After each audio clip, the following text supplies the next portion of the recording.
President Trump আবারও বাংলাদেশ নিয়ে মন্তব্য করেছেন। তার এবারের মন্তব্য রয়েছে অনেক রহস্যময়তা। শুক্রবার ২১শে ফেব্রুয়ারি মার্কিন অঙ্গরাজ্যগুলোর গভর্নরদের এক অধিবেশনে দেওয়া ভাষণে তিনি বলেন, বাংলাদেশের রাজনৈতিক পরিকাঠামো শক্তিশালী করতে $২৯ মিলিয়ন দেওয়া হয়েছে। এমন একটি প্রতিষ্ঠানকে যার নাম কেউই শুনেনি, $২৯ মিলিয়ন তারা চেক পেয়েছে, কল্পনা করতে পারেন? $29 million to strengthen the political landscape in Bangladesh went to a firm that nobody ever heard.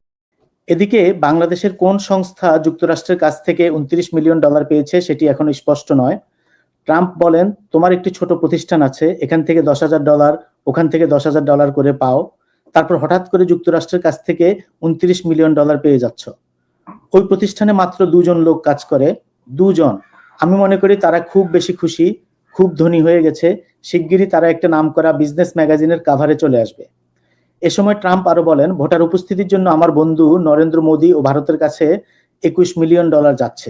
আমরা ভারতে ভোটার উপস্থিতির জন্য $21 মিলিয়ন দিচ্ছি, আমাদের কি হবে? আমিও চাই ভোটার উপস্থিতি। তবে বাংলাদেশে কারা এই টাকা পেল সেটা এখনো জানা যায়নি।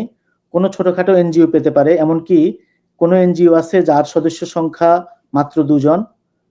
এখন পর্যন্ত ইউএসএইডের টাকার সাথে জর্জ সোরোসের ওপেন সোসাইটি ফাউন্ডেশন যুক্ত কিনা সেটাও জানা যায়নি।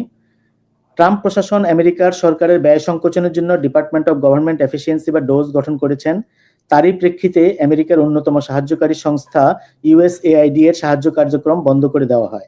এতে বাংলাদেশের অনেক সংস্থা ক্ষতিগ্রস্ত হয়। তবে ইউএসএআইডি তাদের চলমান সব প্রকল্পের কার্যক্রম বন্ধ অথবা স্থগিতের নির্দেশ দিলেও বাংলাদেশে আশ্রিত রোহিঙ্গাদের জন্য দেওয়া খাদ্য ও পুষ্টি সহায়তা কার্যক্রম এর স্থগিতাদেশের বাইরে থাকবে।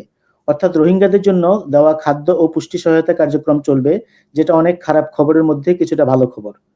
সাহায্য সংস্থার মাধ্যমে মার্কিন যুক্তরাষ্ট্র আন্তর্জাতিক রাজনীতিতে প্রভাব বিস্তার করে। এদিকে ইউএসএআইডি বন্ধ হয়ে যাওয়ায় আন্তর্জাতিকভাবে যে অচলাবস্থা সৃষ্টি হয়েছে, তাতে চীন এবং অন্যান্য উন্নত দেশগুলোর জন্য আন্তর্জাতিক রাজনীতিতে প্রভাব বিস্তারের সুযোগ বাড়ছে।